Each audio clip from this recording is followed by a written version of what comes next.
No one noticed him at first. The room was already full. Polished table, stiff chairs, voices layered with confidence and impatience. Men in press suits spoke in practiced tones. A woman near the head of the table tapped her pen, already certain of how this meeting would end. The single dad stood by the door, one hand resting lightly on his son's shoulder. They looked out of place. His jacket was clean but worn. His shoes had been polished too carefully, as if effort mattered more than appearance. His son clutched a folded piece of paper, eyes darting from face to face, sensing he wasn't supposed to speak. No one invited them to sit. Someone cleared their throat. "Let's begin," a voice said, without looking up. The single dad didn't interrupt. He never did. As accusations started floating across the table, words like negligent, irresponsible, unstable, he kept his gaze steady. Not defensive, not angry, just listening. His son's fingers tightened around the paper. They were talking about him as if he wasn't there. And when the woman finally glanced up, her expression flickered with mild annoyance. "Sir, you're late," she said. "This meeting is about your child." The single dad nodded once. "I know," he replied calmly. "That's why I came." The room shifted slightly. A pause. Nothing dramatic. Just enough for the air to feel heavier. He took one step forward. No one realized yet that this was the moment everything would change. But it was. And when he finally sat down at the table, the folded paper still untouched in his son's hands, the truth he carried was already enough to silence every voice in the room. The chair scraped softly as the single dad sat.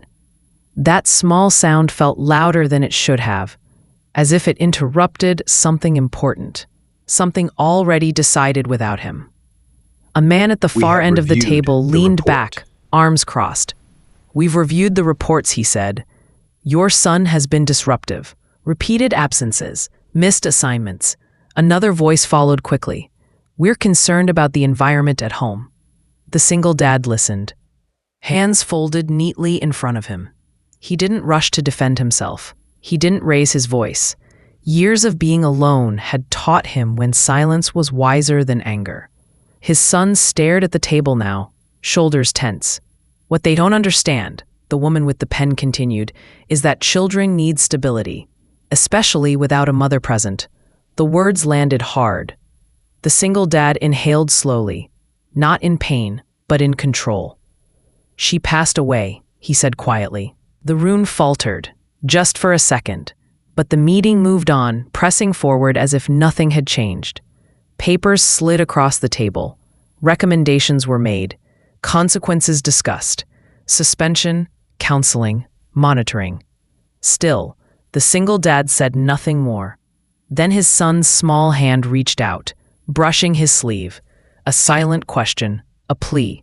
The single dad looked down at him and nodded once. Not yet. He glanced at the folded paper his son had been holding since they walked in. When the time came, it wouldn't be his voice that changed the room. And no one there was ready for that. The meeting dragged on longer than it needed to. This is unacceptable. Charts were shown. We must act Policies now. were Everyone, quoted. calm down. Words like No more procedure delays. and The decision protocol is final. filled the air. They spoke as if the decision was already written, as if the single dad and his son were just formalities to be acknowledged before the end.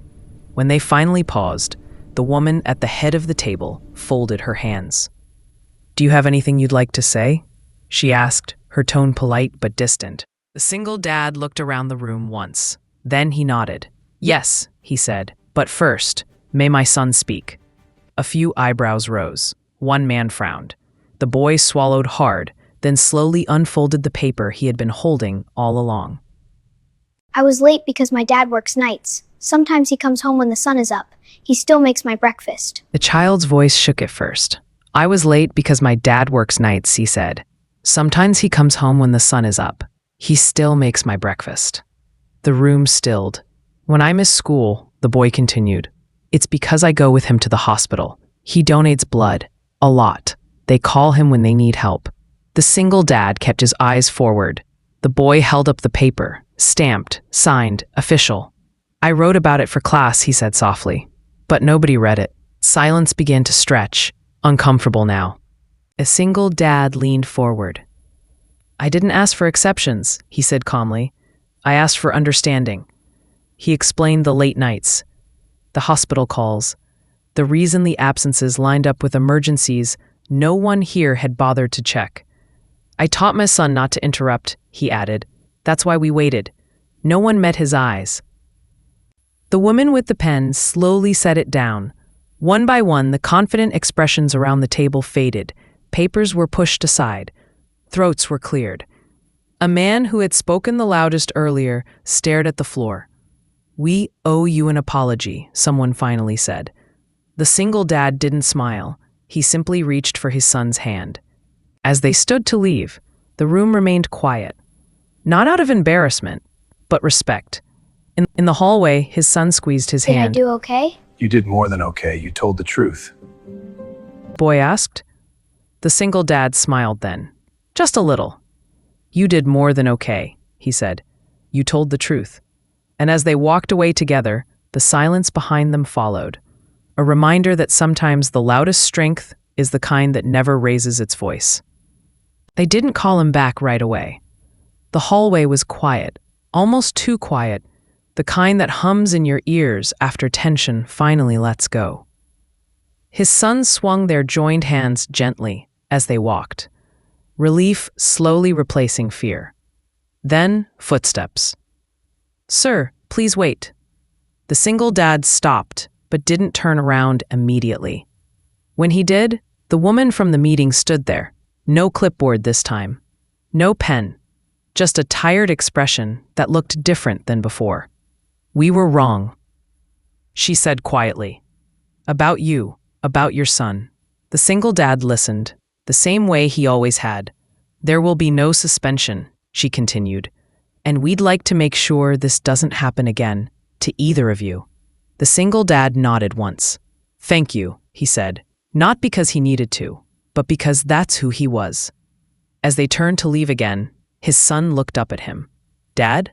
Yes. They listened. The single dad squeezed his hand gently. Sometimes, he said. The truth just needs time. He said. That evening, the sun dipped low as they waited at the bus stop. Nothing about the day looked different on the outside. Cars passed. People hurried by. Life moved on, like it always did. But something had changed. His son leaned against him. Lighter now. Calmer. Safe. The single dad watched the street ahead. Not behind him. Not at the room where voices once judged him. Not at the silence he left behind. Forward. That's where he had always been walking. And as the bus pulled up and the doors opened, the single dad stepped forward with his child beside him, carrying no victory speech, no bitterness, only the quiet strength of a man who showed up, and the love that never needed permission to be heard. Thanks for watching. Please like, subscribe, and comment below.